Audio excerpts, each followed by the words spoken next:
Hello and welcome to Coffee with Carey. Thank you for stopping by today. I don't know if you're new here, but I'm Carey. This is a channel I created for women in their 50s. We talk about beauty and fashion and do makeup tutorials. And because I'm a matchmaker and a dating coach, I offer up some dating advice, the same stuff I talk about on a very regular basis with my clients who are constantly flowing through my life and me through theirs as well. If this is at all interesting, I hope you will hit that sub button down below. That means you're subscribed, and if you hit the ring bell, you'll be notified when I upload new videos. Today I want to talk a little bit, a lot of stuff going on in my matchmaker life this week, and had some clients reaching out with questions and realized it's things we haven't talked about. So there's a couple things on my list we need to chat about if you're out there in the dating world. So you had a great first date. Now what? Do you call? Do you write? Do you show up at his door?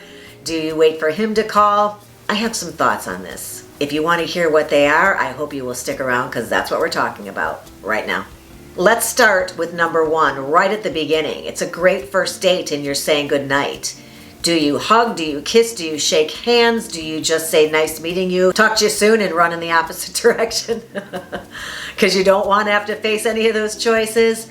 I think that people are not mind readers. So whenever we can be forthcoming and honest, I usually recommend we go in that direction. And I'm sure you just said something to him before the date was over, something nice to him, or something that would let him know that you were interested or attracted to him and are interested in seeing him again.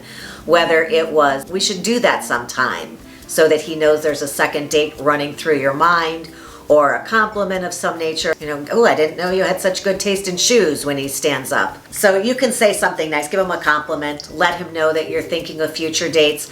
And men, studies have shown, are not always sure how to read our signals. So they appreciate some type of a physical reaction. Men get a good read and are more enthused about following up for a second date if there's been some physical contact, which was typically for them a hug or a kiss. Could be a kiss on the cheek, perfectly acceptable if you're open to that. But as opposed to just saying goodnight and turning your back, give him a hint and let him know in more certain terms that you did have a good time and you are attracted to him by making physical contact with at least a hug or a handshake that feels rather warm. Number three is exchanging numbers. Have you done that already? Were you taking my advice and made sure that you had a phone call if you met on an app or through a friend? Or did you get to that video chat that I recommend before you drive across town in a brand new lipstick to meet somebody new? So maybe you already have each other's numbers and it's just a question of I'll text you tomorrow or something like that. But it may be that moment after a great date where somebody asks for your number and you can just seem excited about, I want yours too, and hand them your phone to put their number in your phone. That would let somebody know that you are excited to see them again, and now you know you have each other's numbers. Personally, I love it when a man I send out on a date with a client or one of my male clients tells me that he said to the woman as they were leaving, text me when you get home just so I know you made it home all right. I just think that's like the same as walking a woman to her car, which I hope he does if she drove, or waiting till a woman gets into her Uber.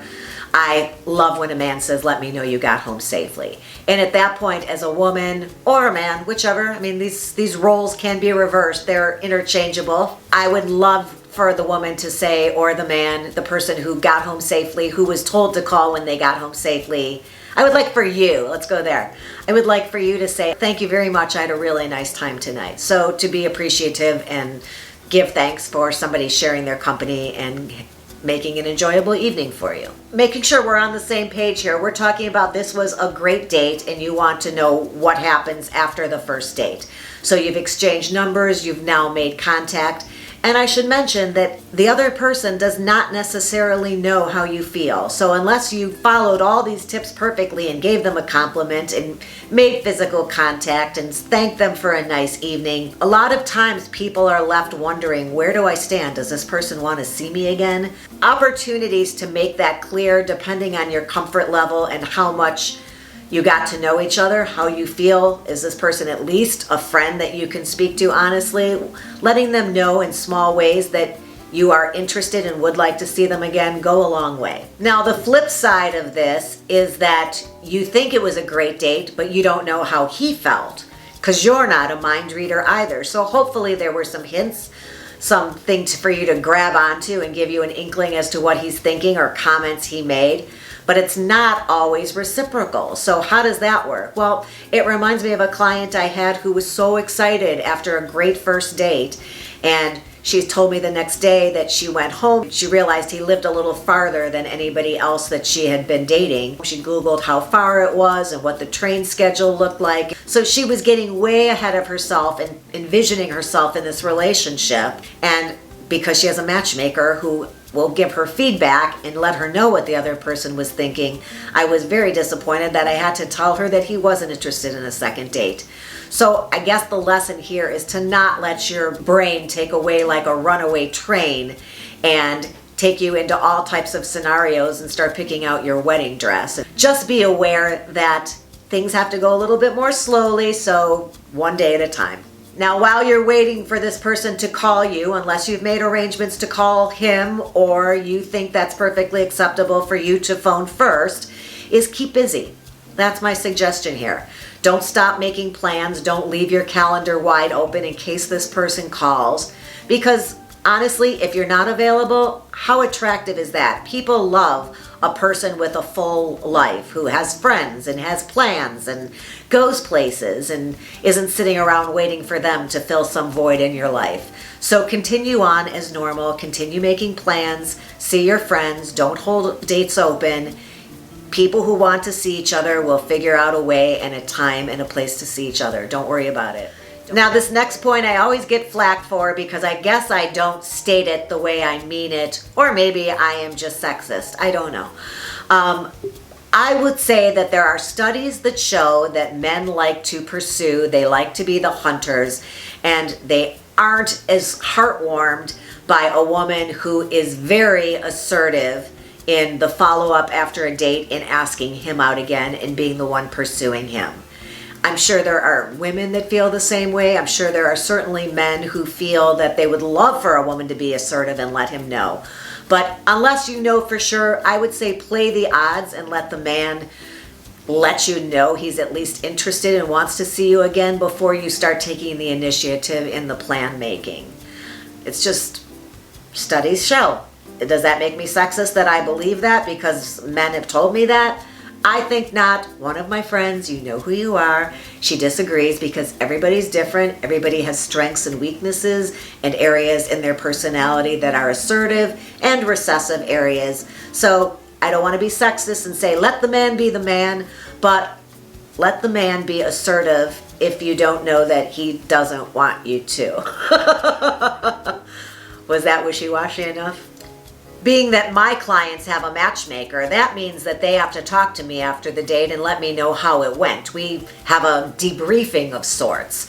I recommend you have a debriefing of sorts, either with yourself, which is very helpful, or with a friend if you find that more helpful, but to play it through in your mind, some of the things that he said, and to see if it is just chemistry that makes you want to see him, or whether there really was a connection that you can build on, whether there was evidence of shared values, shared interests, or as one of my gals said, I don't know, I just wanted to kiss him all through the date. I was very distracted by the fact I wanted to kiss him. So a little debriefing to go over it in your mind and make sure this is truly a person you would like to see again. So it was a great first date and he goes to kiss you and you're feeling open to that, so you kiss him goodnight, and then he makes it perfectly clear that he would like to be even more physical.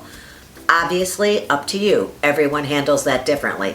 Lots of people have very strict rules about that, one way or the other, and other people play it by ear depending on the person. But I say whatever that is, follow your gut, be true to who you are, don't change your values for somebody else. Don't let yourself feel pressured. If that is what you want to do, I think that's perfectly fine.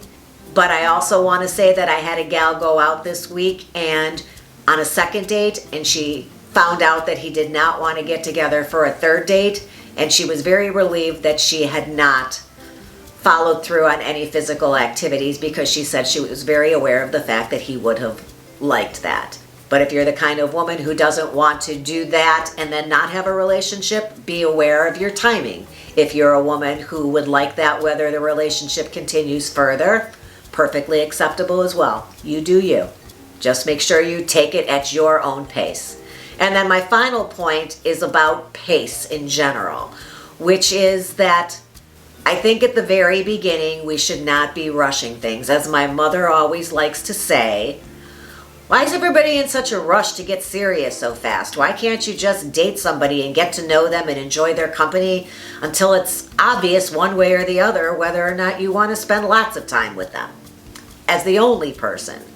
So she's all about not becoming exclusive and slowing your roll, even despite it was a great date. Let things unfold in a natural manner. Don't push, don't pull. Let a nice back and forth of communication, let it fall into that groove. You don't want to bombard somebody with communication early on.